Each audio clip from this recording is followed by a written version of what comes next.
Welcome to a special edition of the Lightning Cave, mostly about me. Welcome back.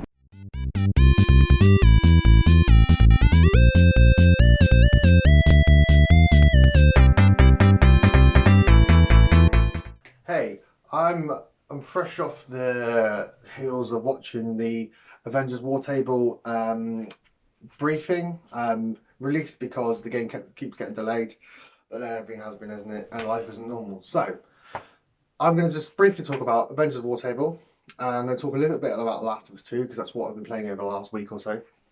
And I'm also going to talk a bit about my new streaming series. Okay, so what did we learn from the Avengers War Table briefing? I guess it was quite a cool way of doing it. They basically gave a load of information, showed some new trailers, and then followed it with just some images where people could chat in the little YouTube chat rooms. That was quite cool. Basically, we learned a bit more about the storyline. Essentially, Eamon and the main bad guys, and MODOK is your main enemy. He's leading AIM in a plot to basically take down the Avengers by saying superheroes are bad, and what they're doing is they're experimenting on Inhumans to basically just prove that superpowers are bad and wrong. And MODOK is basically in the kind of mindset that if it means killing himself or taking away his own superpowers, he will do it to rid superpowers from the world. As you've seen from the old trailers, the Avengers are brought down in a day. It makes them look like they destroyed the city. So the kind of New York turns against them and the world.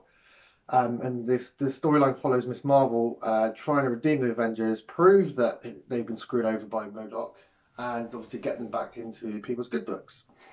The story will progress from here. This is the first kind of storyline that we get with the game, but they did announce that there would be lots of free DLC and storylines to follow. So that was cool. That was quite cool. Got a much better look at the gameplay, how the gear works, how the powers work, and how the kind of co-op works. Basically, you can fully customize your character. So you play as, you choose your heroes. So you choose your main Avengers, but the idea is that your Thor will play different to my Thor, for example.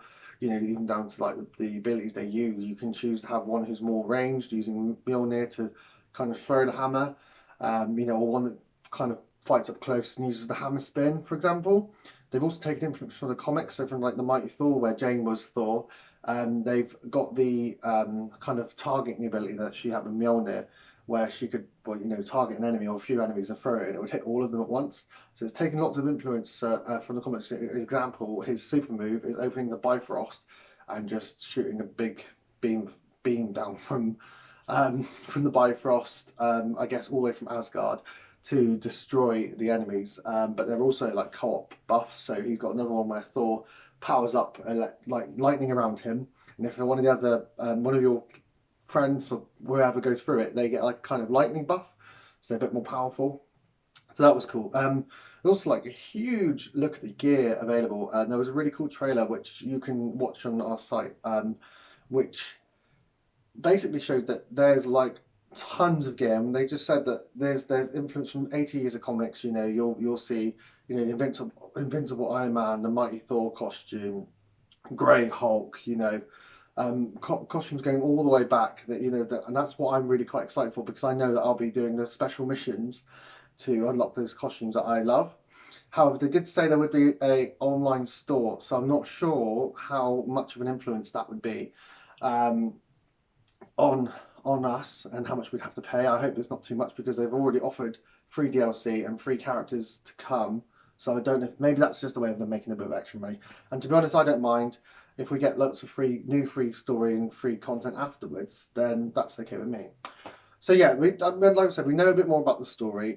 You essentially play the game single player most of the time to unlock different story missions, and you progress through the world. As you do this, you'll meet other characters such as Maria Hill, Nick Fury, some of the Inhumans.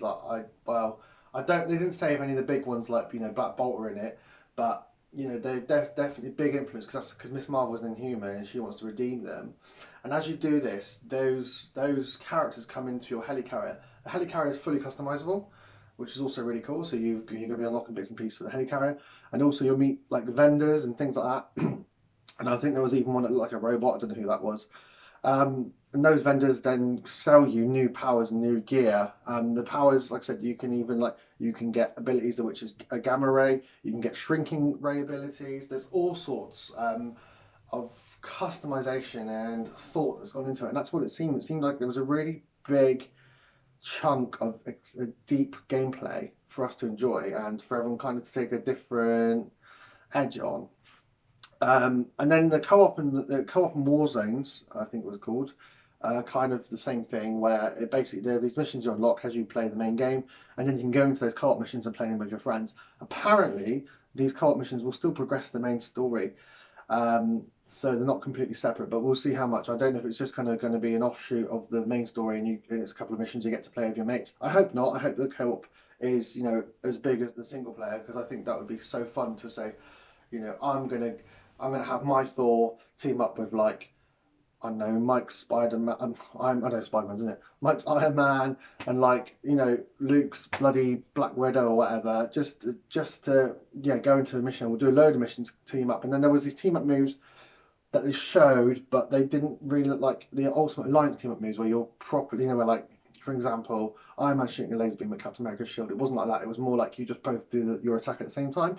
That might change when the game comes out, and they might add in some more proper co-op moves, because I know everyone loves those and they are pretty cool. That was kind of it, but I would say go and check out the trailers. I'm going to do a write up as well. It's well worth just watching the War Table. It's even though the video is an hour and a half, the actual video, the bit where they speak is half an hour. It's a half an hour of wait time and a half an hour at the end where they just show pictures. So the actual thing's only half an hour long. Well worth watching, checking out. But that is a basic summary of what we received. There was two trailers, one story, one combat. Showed off a load of the gear, and it kind of looks like everything I've ever wanted from an Avengers game, if I'm honest. I just hope they release more of the other characters. I hope that there's X-Men appearances, because I can't play a Marvel game without Wolverine in it. But obviously, I'm really really excited that Thor is in it. That's all I needed. But I hope to hell that they start to introduce other groups of heroes. They haven't really said much on if they are, but they've already got the Inhumans and the Avengers, so I'm sure that people like the X-Men will follow suit. I'm going to briefly talk about The Last of Us 2. I think I'm very near the end. I'm trying not to. I'm not going to talk about spoilers until I've completed the game, because I don't want to.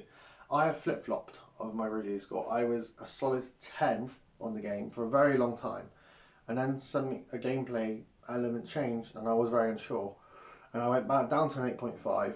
Never below that. And I was kind of undecided because I didn't like parts of the game, but that part of the game later in the game is growing on me now. There are spoilers out there, but I'm doing my best not to tell them. The gameplay is.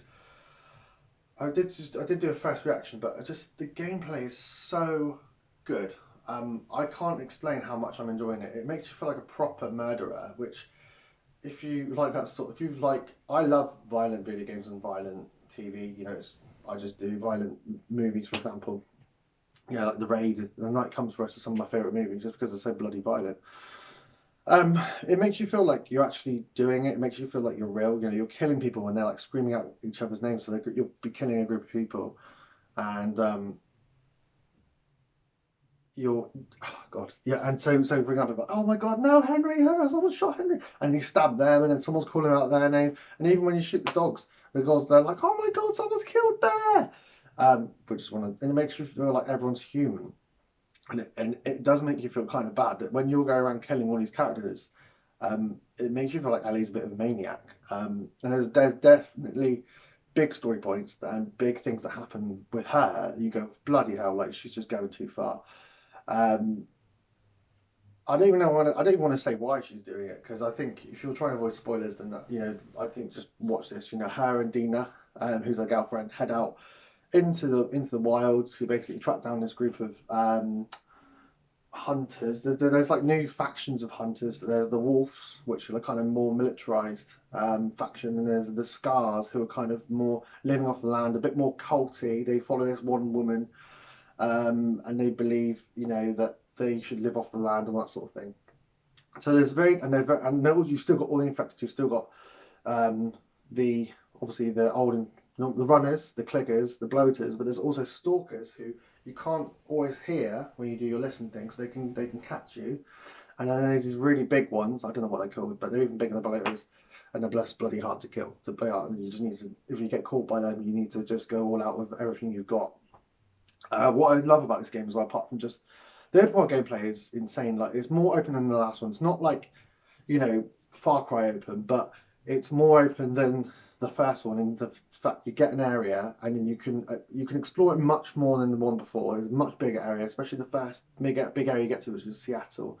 You can basically just walk around this massive ruined city, trying to find clues to safes, and you have to try and find everything. So, there's like Easter eggs. For example, you can find Nathan Drake's ring in a safe box in the bank. But I just like how visceral it is. I like how real, and the storyline and gameplay marry each other so well. And you feel like you're playing as this pure maniac, and it's just impressive. Honestly, I can't explain. I don't want to. I'm trying hard not to go into spoilers, but the things that happen, especially to Ellie, along the way, and you start to feel sorry for her, but then I feel like, is she going too far with all these people she's killing? And I think it's meant to make you think that way. But how? And then you think, well, would I be like this if I wasn't I wouldn't survive that long. I'd be dead within 2 days. But if I was there, would I be the same as her? Would I kill anyone and anything just to get by? Who knows? I mean, I'm probably at about a 9 on the moment, but I want to finish the game and give a proper spoiler review, get a proper opinion on it, which will be, I'm no doubt this next week, Last of Us 2 spoiler review, because 2 weeks since release, so people are, if you want to watch spoilers, come here first, I hope. Yeah, so that's I can't talk any more about it, but the gameplay and the story and the visceral combat just marry up so well. I'm blown away by the worlds they've created. It looks insane. The side stories that are discovered through notes are really entertaining and add so much more to it. And to be honest, you need to play this game before you get a PS5. Speaking of which, I'm going to start a new series starting from Monday, I think. Probably Monday. I'll tell you why I'm doing these days. So I'm going to do Monday, Tuesday and Thursday at about 10 or 10:30 p.m. I'm going to be streaming all of the games I haven't completed on PS4. This is because the PS5 comes out at Christmas. I've got loads of games I haven't completed, and I just need to get through them. This doesn't include games like Ghost of Tsushima or Avengers, which come out this year. So who knows what I'm going to do, or even FIFA. So it's actually going to be difficult. The idea is I'm at least doing three nights a week. I'm not doing Sundays and Wednesdays because the football's on, and Fridays and Saturdays I like to drink alcohol. Obviously, I might do drunk streams, but I'm just saying for definite every Monday, Tuesday, and Thursday. If you subscribe to the channel and put notifications on and follow us on Twitter, I will update everyone if I am or am not streaming at about 9:30 for whatever reason. I'm just going to read out the list of games because I forget them. So some are shorter, so like Man of Medan, shorter. Assassin's Creed Odyssey DLC, shorter because I've got to see the end of the main game. Then you've got games like Surge 1 and 2, I'm only a few hours into them. Doom, Resident Evil 2, the Claire playthrough, Resident Evil 3. Persona 5, I'm 2 hours in, that's about a 100-hour game. Mafia 2, the very end of that. Devil May Cry 5, Detroit Become Human, Dark Souls 3, I'm thinking about halfway through that. And the Spyro Reignite trilogy, I've got 2 and 3 to complete. That's my list that I've got to complete in 6 months. And that said, that's not including these big games like Avengers, so it's going to be tough to get through. But I need to get through it. I thought I might as well do it as a streaming series because it will motivate me more to actually get through it. If you like watching me do my shit, then please come along and watch me do these streams. Watch along with me. Watch these great games on PS. These are all amazing PS4 games that I just need to get to the end of, and all of them are. It's not like games I've gone, oh, that's rubbish, I'll leave that. I've just not gone back to them because of other stuff coming out. So this is my list. I'm going to get through it as quick as I can, and join me at 10 p.m. Mondays, Tuesdays, and Thursdays to watch me stream. But as always, thanks for watching The Lightning Cave. I'll be back next week with my Last of Us 2 spoiler review, and hopefully we'll receive more information on other video games that are coming out between now and then. See you soon.